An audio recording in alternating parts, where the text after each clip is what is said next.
그날 저는 죽음을 기다리고 있었습니다. 깊은 숲속 휠체어에 묶인 채로 버려진 저는 움직일 수조차 없었습니다. 하반신이 마비된 저한테 이 숲은 무덤이나 다름없었습니다. 배가 고팠고 목이 말랐고 밤이 되니 추웠습니다. 저를 버린 사람은 제 친동생이었습니다. 같은 피를 나눈 동생이 저를 이 숲에 버리고 갔습니다. 형 미안해. 근데 형이 없어져야 내가 살 수 있어라는 말을 남기고요. 저는 하늘을 올려다봤습니다. 나무 사이로 별이 보였습니다. 이렇게 죽는구나라고 생각했습니다.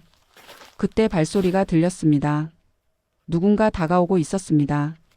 저는 소리치려고 했지만 목에서는 신음밖에 나오지 않았습니다. 손전등 불빛이 제 얼굴을 비췄습니다. 여자였습니다. 나이 지긋한 여자분이었습니다. 그분이 저를 보더니 놀란 표정을 지었습니다. 아이고 이게 어떻게 된 거야? 사람이 왜 여기에라면서요. 그날 이후 모든 것이 달라졌습니다. 혹시 지금 이 이야기를 듣고 계신 분들 잠시만 멈춰주세요. 여러분께서 사시는 지역을 댓글로 남겨주시면 분명히 좋은 일이 생기실 겁니다. 저도 가장 절망적이었던 그 순간에 누군가 저를 구해줬고 그 덕분에 다시 살 수 있었거든요. 댓글 남겨주신 분들께는 반드시 행운이 찾아갈 거라고 저는 진심으로 믿습니다. 그리고 아직 구독을 안 하신 분들 구독은 무료입니다. 무료인 구독 버튼 한 번만 눌러주시면 올해 몸 건강하게 보내실 수 있습니다. 저는 정말로 그렇게 믿고 있어요. 자, 이제 본격적으로 제 이야기를 시작해볼까 합니다. 제 이름은 서진우이고 올해 나이 65입니다.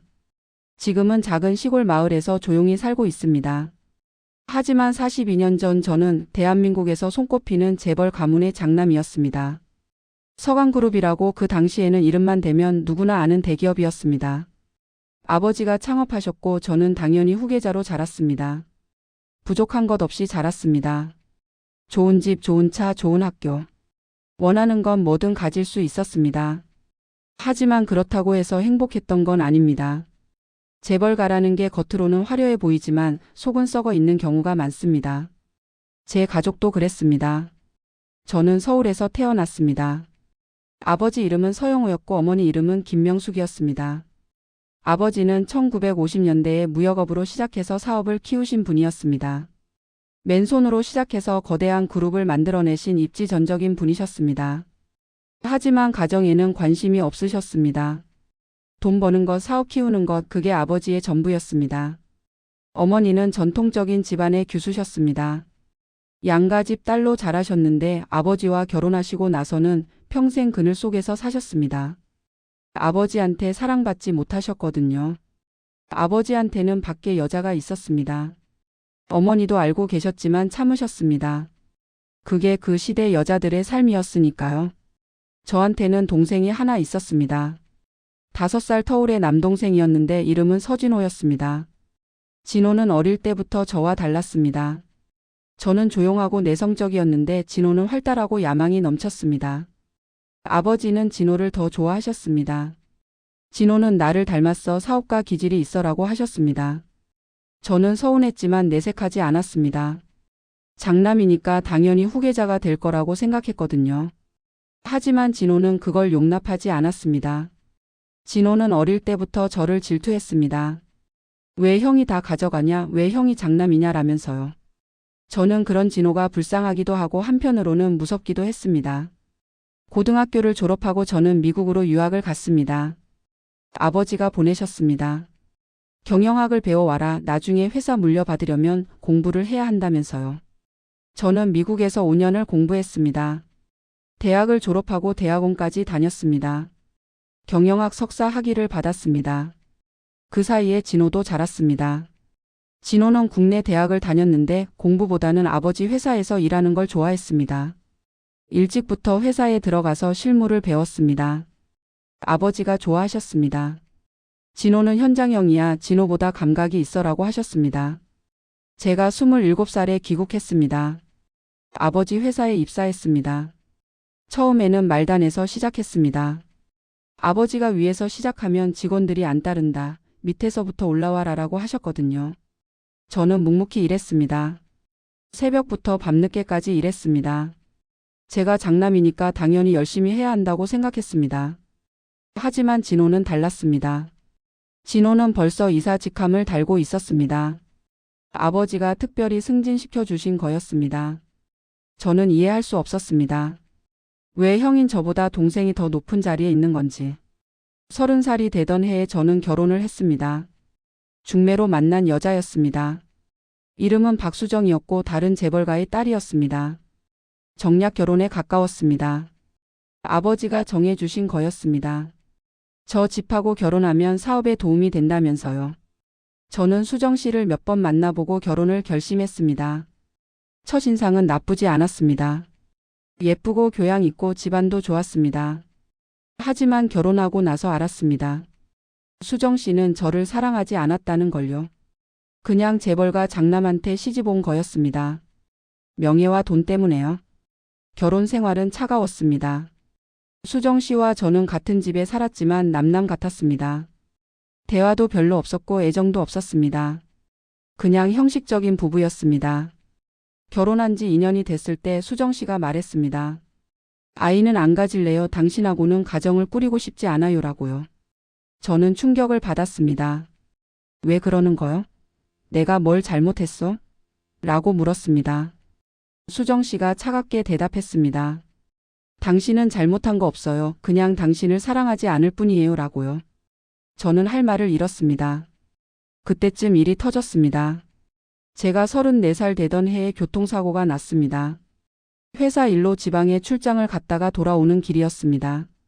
밤늦게 고속도로를 달리고 있었는데 갑자기 앞에서 트럭이 중앙선을 침범해 왔습니다. 피할 수가 없었습니다. 정면 충돌했습니다. 저는 그 자리에서 정신을 잃었습니다. 눈을 떴을 때 저는 병원 침대에 누워 있었습니다. 온몸에 깁스가 되어 있었고 기계 소리가 삐삐 울리고 있었습니다. 의사가 들어왔습니다. 표정이 어두웠습니다. 서진호 씨 정신이 드셨군요. 말씀드릴 게 있습니다. 라고요.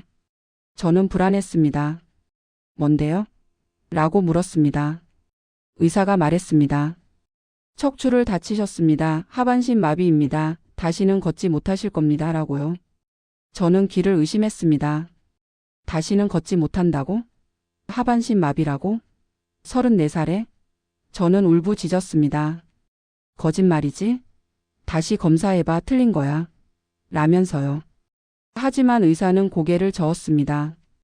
유감입니다. 최선을 다했지만 척추 손상이 심합니다. 의학적으로 회복 가능성은 없습니다. 라고요. 저는 그 자리에서 무너졌습니다. 다리를 못 쓰면 어떻게 살아? 회사는 어떻게 해? 아버지한테 뭐라고 해? 수정 씨는 어떻게 하고? 머릿속이 하얘졌습니다. 재활 치료를 시작했습니다. 몇 달을 병원에서 보냈습니다. 하지만 기적은 일어나지 않았습니다. 하반신은 꿈쩍도 하지 않았습니다. 저는 평생 휠체어 신세가 된 겁니다. 병원에 있는 동안 아버지가 한 번 오셨습니다. 아버지가 저를 보시더니 한숨을 쉬셨습니다. 진우야 어쩌다 이렇게 됐냐라면서요. 저는 울면서 말했습니다. 아버지 죄송해요. 제가 이렇게 돼서라고요. 아버지가 말씀하셨습니다. 어쩔 수 없지. 다친 건 내 잘못은 아니니까라고요. 하지만 아버지 눈빛에서 실망이 느껴졌습니다. 후계자가 장애인이 됐으니까요. 수정 씨는 이혼을 요구했습니다. 당신 같은 사람하고 평생 살 수 없어요. 이혼해요 라면서요. 저는 반대하지 않았습니다. 어차피 사랑 없는 결혼이었으니까요. 이혼 서류에 도장을 찍었습니다. 수정 씨는 위자료를 받아가고 떠났습니다. 저는 혼자가 됐습니다. 장애인이 된 데다 이혼까지. 저는 점점 무너져 갔습니다. 퇴원하고 집으로 돌아왔습니다. 하지만 예전 같지 않았습니다. 계단을 오를 수 없으니까 1층에서만 지내야 했습니다. 휠체어를 타고 다녀야 했습니다. 화장실 가는 것도 혼자 힘들었습니다. 간병인이 필요했습니다. 저는 자존심이 상했습니다. 재벌가 장남이 이렇게 살아야 하다니. 저는 점점 우울해졌습니다. 술을 마시기 시작했습니다. 낮부터 술을 마셨습니다. 아무것도 하기 싫었습니다. 그냥 죽고 싶었습니다. 그때 동생 진호가 찾아왔습니다. 형 괜찮아? 라면서요. 저는 진호가 고마웠습니다. 이런 상황에서 동생이 찾아와 주다니. 하지만 진호가 다음에 한 말에 저는 충격을 받았습니다. 형 아버지가 후계자를 나로 바꾸신다고 하셨어. 형이 이렇게 됐으니까 어쩔 수 없대라고요. 저는 할 말을 잃었습니다. 뭐? 내가 아직 멀쩡한데? 다리만 못 쓸 뿐이잖아라고 말했습니다. 진호가 고개를 저었습니다. 형, 미안해. 근데 휠체어 탄 사람이 어떻게 회사를 이끌어? 현실적으로 힘들잖아라면서요. 저는 분노가 치밀어 올랐습니다. 하지만 반박할 수 없었습니다. 진호 말이 맞았으니까요. 아버지가 공식적으로 발표하셨습니다. 서강그룹의 후계자는 차남 서진호라고요. 저는 하루아침에 모든 걸 잃었습니다. 후계자 자리, 회사 내 지위, 가족 내 입지. 다 잃었습니다. 저는 점점 더 술에 빠져들었습니다. 하루 종일 술만 마셨습니다.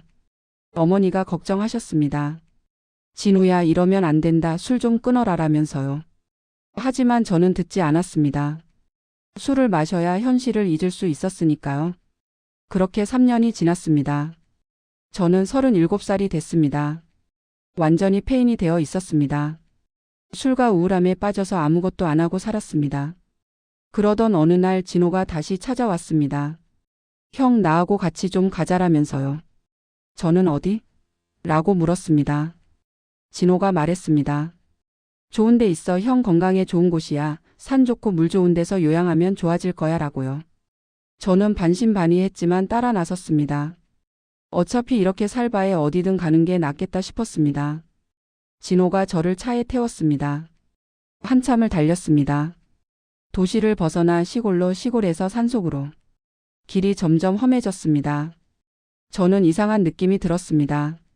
진호야, 어디로 가는 거냐? 여기 뭐 있냐? 라고 물었습니다. 진호가 대답하지 않았습니다. 차가 멈췄습니다. 깊은 숲 속이었습니다. 인가도 없고 사람도 없고 그냥 나무만 빽빽했습니다. 진호가 차에서 내렸습니다. 그리고 제 휠체어를 꺼내서 저를 태웠습니다. 저를 숲속 깊은 곳으로 밀고 갔습니다. 저는 불안해졌습니다. 진호야, 뭐 하는 거냐? 여기 왜 온 거냐? 라고 물었습니다. 진호가 멈췄습니다. 그리고 저를 쳐다봤습니다. 눈빛이 차가웠습니다. 예전에 본 적 없는 눈빛이었습니다. 진호가 입을 열었습니다. 형, 미안해라고요. 저는 뭐가 미안해? 라고 물었습니다. 진호가 말했습니다. 형이 없어져야 내가 편해. 형이 살아있으면 언젠가 또 문제가 생길 것 같아. 그래서 여기서 조용히 사라져줘라고요. 저는 귀를 의심했습니다. 지금 뭐라고 한 거야? 사라지라고? 죽으라는 거야? 저는 소리쳤습니다. 진호야, 네가 지금 무슨 말을 하는 거냐? 내가 내 형이야. 라고요. 진호가 코웃음을 쳤습니다. 형? 형이 뭘 해줬는데? 나한테 준 거 하나도 없잖아. 나는 평생 형 뒤에서 2등이었어. 이제 내가 1등 할 차례야 라면서요.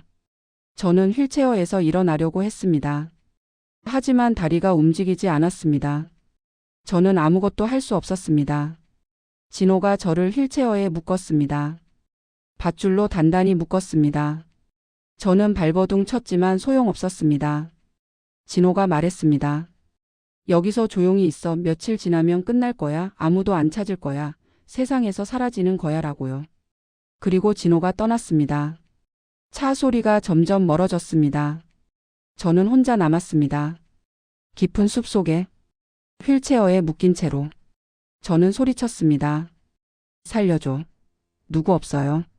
도와줘. 라고요. 하지만 대답하는 사람이 없었습니다. 메아리만 돌아왔습니다. 저는 울었습니다. 어떻게 이런 일이. 친동생이 나를 죽이려고 하다니. 같은 피를 나눈 동생이. 저는 절망했습니다. 밤이 됐습니다. 어두웠습니다. 숲속에서 이상한 소리가 들렸습니다. 짐승 소리 같았습니다. 무서웠습니다. 저는 죽는구나 싶었습니다. 하루가 지났습니다. 배가 고팠습니다. 목이 말랐습니다. 하지만 아무것도 먹을 게 없었습니다. 물도 없었습니다. 저는 점점 약해져 갔습니다. 둘째 날이 됐습니다. 의식이 오락가락했습니다. 눈앞이 흐려졌습니다. 이대로 죽는구나라고 생각했습니다. 그래도 좋았습니다. 어차피 이렇게 살 바에 죽는 게 나으니까요. 그때 발소리가 들렸습니다. 누군가 다가오고 있었습니다. 저는 마지막 힘을 짜내어 소리치려고 했습니다. 하지만 목에서는 신음밖에 나오지 않았습니다. 손전등 불빛이 제 얼굴을 비췄습니다. 여자분이었습니다. 나이가 50쯤 되어 보였습니다. 소박한 옷차림에 바구니를 들고 계셨습니다. 산나물이라도 뜯으러 오신 것 같았습니다. 그분이 저를 보더니 깜짝 놀라셨습니다. 아이고 세상에 이게 뭔 일이야. 사람이 왜 여기에 이렇게 있어라면서요. 저는 힘겹게 말했습니다. 도와주세요. 라고요. 그분이 바로 밧줄을 풀어주셨습니다. 아이고 불쌍해라. 누가 이런 짓을 했어. 어떻게 사람을 이렇게 해놓고라면서요. 저는 울었습니다. 살았구나. 살았어. 그분이 저한테 물을 주셨습니다. 바구니에 있던 물병을요. 저는 벌컥벌컥 마셨습니다. 목이 너무 말랐거든요. 그분이 말씀하셨습니다. 일단 우리 집으로 가자. 여기서 이러면 안 되라면서요. 그분이 휠체어를 밀어서 저를 데리고 가셨습니다. 숲속을 한참 가니까 작은 집이 나왔습니다. 오래된 초가집이었습니다. 작고 낡았지만 정갈했습니다. 그분이 저를 방으로 모시고 이불을 깔아주셨습니다. 여기서 쉬어 죽 끓여줄게라면서요. 저는 너무 고마워서 울었습니다. 고맙습니다. 정말 고맙습니다. 라고요. 그분이 웃으시면서 말씀하셨습니다. 뭘 고마워해. 사람이 죽어가는데 그냥 둬? 어디서 왔어? 누가 이런 짓을 한 거야? 라고요. 저는 처음에 말하기가 망설여졌습니다. 창피했거든요. 재벌가 장남인데 동생한테 버림받아서 죽을 뻔했다고 말하기가요. 하지만 그분이 계속 물어보셔서 결국 다 말씀드렸습니다. 제가 누구인지 왜 이렇게 됐는지 동생이 저를 버렸다는 것까지. 그분이 한숨을 쉬셨습니다. 세상에 친동생이 그런 짓을 하다니 사람이 돈 앞에서 이렇게 변하는구나라면서요. 그분 이름은 김복순이었습니다. 나이는 58살이셨습니다. 젊은 시절에 남편을 잃고 혼자 사셨다고 합니다. 자녀도 없었습니다. 이 산속에서 20년 넘게 혼자 살았다고요. 농사를 조금 짓고 산나물을 뜯어서 팔고 그렇게 생활하셨습니다. 외로웠지만 평화로웠다고 하셨습니다. 사람들 사이에서 사는 것보다 여기가 마음 편해라면서요. 저는 복순 씨 집에서 며칠을 쉬었습니다. 복순 씨가 밥을 해주시고 간호를 해주셨습니다.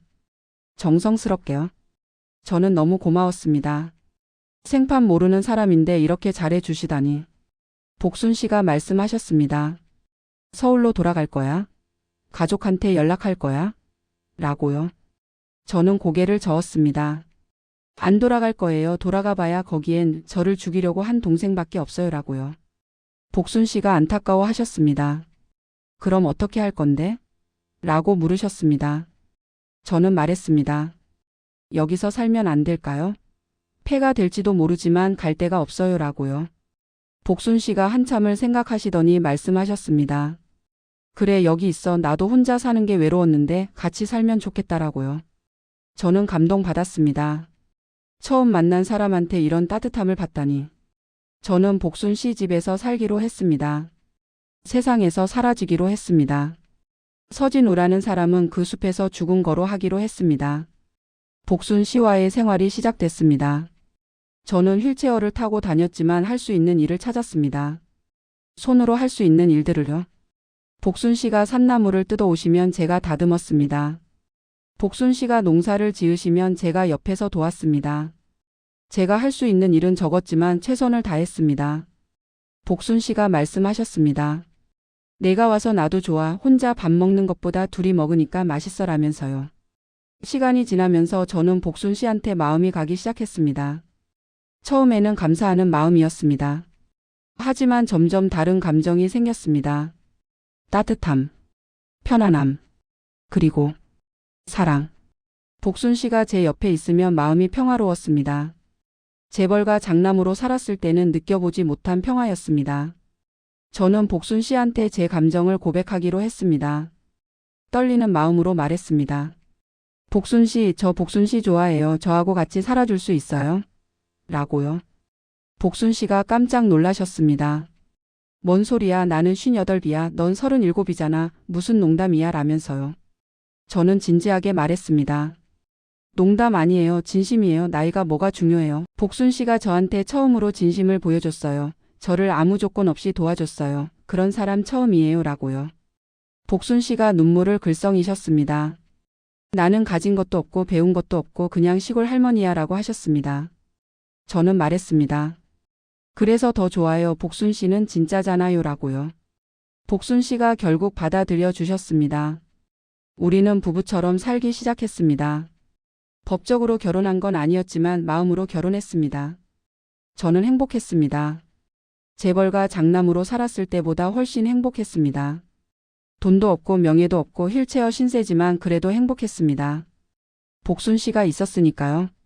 진심으로 저를 아껴주는 사람이 있었으니까요. 그렇게 5년이 지났습니다. 저는 42살이 됐습니다. 복순 씨는 63이 됐습니다. 우리는 여전히 그 산속집에서 살고 있었습니다. 세상과 단절된 채로요. 저는 서울 소식을 전혀 모르고 있었습니다. 아버지가 어떻게 됐는지, 진호가 어떻게 됐는지 궁금하기도 했지만 알고 싶지도 않았습니다. 그 세상은 저를 버린 세상이니까요. 그러던 어느 날 뜻밖의 손님이 왔습니다. 등산객이었습니다. 산을 타다가 길을 잃어서 저희 집을 발견했다고 합니다. 젊은 남자였는데 저희 집에서 물을 얻어 마시면서 이런저런 이야기를 했습니다. 요즘 세상에 이런 데서 사시는 분들도 계시네요 라면서요. 저는 그냥 웃으면서 대답했습니다. 조용해서 좋아요라고요. 그런데 그 남자가 이상한 말을 했습니다. 혹시 서강그룹 아세요? 거기 회장이 작년에 돌아가셨대요 라고요. 저는 깜짝 놀랐습니다. 아버지가 돌아가셨다고? 저는 그래요? 그 집 어떻게 됐어요? 라고 물었습니다. 그 남자가 말했습니다. 글쎄요, 형제끼리 재산 싸움이 붙었대요. 근데 장남이 실종이라나? 죽었다고 하는 사람도 있고 아직 살아있다고 하는 사람도 있고라면서요. 저는 가슴이 뛰었습니다. 장남. 그게 저였습니다. 세상에서는 제가 실종됐거나 죽었다고 생각하고 있는 거였습니다. 그 남자가 떠나고 저는 한참을 생각했습니다. 아버지가 돌아가셨구나. 진호랑 재산 싸움이 붙었다고? 그럼 누구하고 싸우는 거지? 저는 궁금해졌습니다. 복순 씨한테 말했습니다. 저 잠깐 세상에 나가봐야 할 것 같아요 라고요. 복순 씨가 걱정하셨습니다. 왜? 거기 나가면 위험하잖아. 내 동생이 널 죽이려고 했잖아 라면서요. 저는 말했습니다. 알아요. 하지만 뭔가 알아야 할 것 같아요. 아버지가 돌아가셨대요 라고요. 저는 산을 내려갔습니다. 5년 만에 세상에 나왔습니다. 세상이 많이 변해 있었습니다. 하지만 그보다 더 충격적인 건 서강그룹 소식이었습니다. 인터넷에서 뉴스를 찾아봤습니다. 아버지가 1년 전에 돌아가셨습니다. 그리고 재산 분쟁이 벌어지고 있었습니다. 그런데 놀라운 사실을 알게 됐습니다. 싸움의 중심에 있는 사람이 진호가 아니었습니다. 제 어머니였습니다. 어머니가 아버지 유언장을 공개하셨습니다. 유언장에는 재산의 절반을 장남 서진우한테 주라고 적혀 있었습니다. 하지만 장남이 실종 상태라서 법적 분쟁이 생긴 거였습니다. 진호가 형은 죽었다. 재산은 내 거다라고 주장하고 있었고 어머니는 진우가 살아있을 수도 있다. 더 찾아봐야 한다라고 주장하고 계셨습니다. 저는 충격을 받았습니다. 어머니가 저를 찾고 계셨구나. 5년 동안. 저는 결심했습니다. 세상에 나가기로요. 복순 씨한테 돌아가서 말했습니다. 저 돌아가야 할 것 같아요. 어머니가 저를 찾고 계세요라고요. 복순 씨가 슬퍼하셨습니다. 가면 다시 안 오는 거야? 라면서요. 저는 복순 씨 손을 잡았습니다. 아니에요. 반드시 돌아올게요. 복순 씨는 저한테 가족이에요. 일 끝내고 돌아올게요. 라고요. 복순 씨가 눈물을 흘리시면서 고개를 끄덕이셨습니다. 저는 서울로 갔습니다. 어머니를 찾아갔습니다. 어머니가 저를 보시고 기절하실 뻔하셨습니다. 진우야, 진우야, 살아 있었구나. 어디 있었던 거야? 라면서 펑펑 우셨습니다. 저는 어머니를 안아드렸습니다. 어머니 미안해요. 연락 못 드려서라고요. 어머니가 저를 붙잡고 한참을 우셨습니다. 그리고 물으셨습니다. 어디 있었던 거야? 5년 동안 어디 있었어? 라고요. 저는 다 말씀드렸습니다. 진호가 저를 숲에 버렸다는 것, 복순 씨가 저를 구해줬다는 것, 그 산속에서 5년을 살았다는 것. 어머니가 충격을 받으셨습니다. 진호가 그런 짓을 했어? 라면서요. 저는 고개를 끄덕였습니다. 네, 진호가 저를 죽이려고 했어요라고요. 어머니 얼굴이 하얗게 질리셨습니다. 내가 그 자식을 키웠는데 어떻게 형한테 그런 짓을 이라면서 분노하셨습니다. 저는 변호사를 선임했습니다. 그리고 진호를 고소했습니다. 살인 미수로요. 동시에 아버지 유산 문제도 해결하기로 했습니다. 유언장에 따르면 재산의 절반은 제 거였습니다. 진호는 당황했습니다. 저를 보더니 얼굴이 새파랗게 질렸습니다. 형? 살아 있었어? 어떻게? 라면서요. 저는 차갑게 말했습니다. 내 덕분에 살았어. 내가 버린 그 숲에서 좋은 사람 만났거든이라고요. 재판이 시작됐습니다. 진호가 저를 숲에 버렸다는 증거를 제시했습니다. 복순 씨도 증인으로 나와주셨습니다. 진호가 부인했습니다. 저는 그런 적 없습니다. 형이 거짓말하는 겁니다. 라면서요. 하지만 증거가 나왔습니다. 진호가 저를 숲에 버린 날 그 지역에 갔다는 기록이 있었습니다. 진호차 블랙박스예요. 진호가 지우지 못한 증거였습니다. 결국 진호가 자백했습니다. 네, 제가 형을 버렸습니다. 형이 미워서 그랬습니다. 라면서요. 법정이 술렁거렸습니다. 판사가 물었습니다. 왜 형을 미워했습니까? 라고요. 진호가 대답했습니다. 평생 형 뒤에서 2등이었거든요. 형이 없어지면 제가 1등이 될 수 있었거든요. 라고요. 저는 진호를 바라봤습니다. 불쌍하다는 생각이 들었습니다. 평생 질투 속에서 살았구나. 그래서 이렇게 됐구나. 판결이 났습니다. 진호는 살인 미수로 징역 15년을 선고받았습니다. 그리고 아버지 유산에서도 완전히 배제됐습니다. 유산은 저와 어머니한테 돌아왔습니다. 진호가 끌려가면서 저를 쳐다봤습니다. 원망의 눈빛이었습니다. 하지만 저는 아무 감정이 없었습니다. 진호는 자기가 저지른 일의 대가를 치르는 거였으니까요. 재판이 끝나고 저는 서강그룹 경영을 맡지 않았습니다. 대신 전문 경영인을 선임해서 회사를 맡겼습니다. 저는 유산 일부를 사회에 환원하기로 했습니다. 장애인 복지재단을 만들었습니다. 서진우 재단이라고요. 저처럼 장애를 갖게 된 사람들을 돕는 재단. 그리고 외로운 노인들을 돕는 사업도 시작했습니다. 복순 씨 같은 분들을요. 저는 산속집으로 돌아갔습니다. 복순 씨가 기다리고 계셨습니다. 왔어? 라면서 웃으셨습니다. 저는 복순 씨를 안았습니다. 다 끝났어요. 이제 여기서 살 거예요. 라고요. 복순 씨가 물으셨습니다. 돈도 많이 생겼다면서? 좋은 데서 살지 왜 여기 와? 라고요. 저는 웃으면서 말했습니다. 여기가 좋아요. 복순 씨가 있잖아요. 라고요. 저는 복순 씨랑 법적으로 결혼했습니다. 늦었지만 정식 부부가 됐습니다. 어머니도 축하해 주셨습니다. 처음에는 반대하셨습니다. 나이 차이가 너무 많잖아라면서요. 하지만 복순 씨가 저를 살려줬다는 걸 알고 나서는 인정해 주셨습니다. 진호를 살려준 분이니까 내 며느리로 받아들일 개라면서요. 지금 저는 65입니다. 복순 씨는 86세가 됐습니다. 우리는 여전히 그 산속집에서 살고 있습니다. 물론 집은 좀 더 좋게 고쳤습니다. 병원도 가까운 곳으로 옮겼고요. 복순 씨가 나이가 많으시니까 건강 관리가 필요하거든요. 저는 매일 복순 씨를 모시고 산책을 합니다. 휠체어를 타고요. 복순 씨가 저를 밀어주시기도 하고 제가 복순 씨를 모시기도 합니다. 서로 의지하면서 살고 있습니다. 돌이켜보면 제 인생은 파란만장했습니다. 재벌가 장남으로 태어나서 모든 걸 가졌지만 사고로 장애인이 됐고 동생한테 배신당해서 죽을 뻔했습니다. 하지만 하늘이 도왔습니다. 복순 씨를 보내주셨습니다. 제 목숨을 살려주신 분. 제 인생을 바꿔주신 분. 저는 복순 씨한테서 진짜 사랑이 뭔지 배웠습니다. 돈이나 명예가 아니라 그냥 있는 그대로 받아들여주는 것. 그게 진짜 사랑이라는 걸요. 나쁜 사람은 결국 대가를 치렀습니다.